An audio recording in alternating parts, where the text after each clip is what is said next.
భీష్ముడి గొప్ప త్యాగం తరువాత హస్తినాపుర వంశం సంతోషంగా ఉందా లేదా? అసలు సత్యవతికి పుట్టిన బిడ్డలకు ఏం జరిగింది?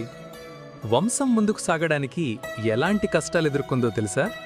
అయితే వీడియోను చివరి వరకు చూసి ఒక లైక్ చేయండి.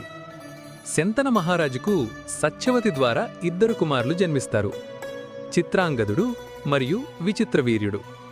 శంతనుడు మరణించాట భీష్ముడి పర్యవేక్షణలో చిత్రాంగదుడు రాజవుతాడు. అయితే చిత్రాంగదుడు రాజైన కొద్ది కాలానికే ఒక గంధర్వుడితో యుద్ధం చేసి మరణిస్తాడు. హస్తినాపురానికి ఇప్పుడు యువరాజు లేడు. దీంతో చిన్నవాడైన విచిత్రవీర్యుడికి భీష్ముడు పట్టాభిషేకం చేస్తాడు.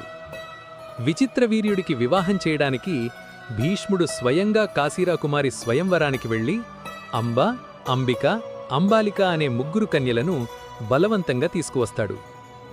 కాని అంబ వేరొకరిని ప్రేమించానని చెప్పి వెళ్ళిపోతుంది. అంబికా, అంబాలికలను విచిత్రవీర్యుడు వివాహం చేసుకుంటాడు. అయితే విచిత్రవీర్యుడు యవ్వనంలో ఉండగానే ఎలాంటి సంతానం లేకుండానే మరణిస్తాడు. ఆ సమయంలో వంశం ఆగిపోయే ప్రమాదం ఉంది. భీష్ముడు తన ప్రతిజ్ఞ వల్ల పెళ్లి చేసుకోలేడు. మరి హస్తినాపుర వంశాన్ని ఎవరు ముందుకు తీసుకువెళ్తారు అనే విషయాన్ని తరువాతి ఎపిసోడ్లో ఈ సంకటాన్ని ఎవరు తీర్చారో చూద్దాం. భీష్ముడు చేసింది తప్పా కాదా? కమెంట్ చేయండి. Please subscribe.